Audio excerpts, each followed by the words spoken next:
By spring of 1942, Allied defenses in Southeast Asia were unraveling at a terrifying speed as Japan moved to secure the Indian Ocean. In the crosshairs sat Christmas Island, a remote British possession, valued for its phosphate.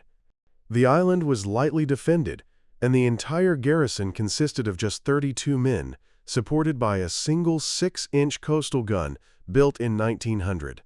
The troops were mostly Indian gunners under the command of a British officer, Captain L.W.T. Williams. Around them lived more than 1,000 civilian laborers, mostly Chinese and Malaysian workers, along with women and children, who mined phosphate under British supervision. But the island was already breaking apart before the Japanese arrived. In March 1942, Japanese propaganda promising the liberation of India from British rule took hold among the Indian garrison, and on March 10th, mutiny erupted. Captain Williams and 4 enlisted British men were killed by their own troops. By the time Japanese invasion plans were finalized, there was effectively nothing left to oppose them. Admiral Shoji Nishimura led the invasion. His fleet was overwhelming for anything the island could muster: 3 light cruisers, Naka, Nagara, and Natori, 8 destroyers, and 850 Japanese soldiers.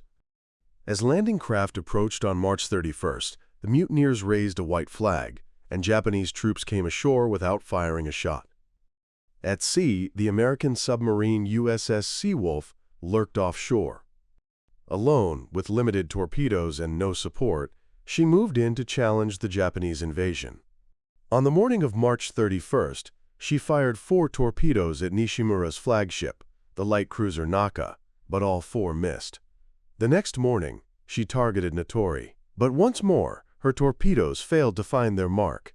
That evening, with just 2 torpedoes remaining, Seawolf made a final attack on Naka. This time, one struck home near her forward boiler room.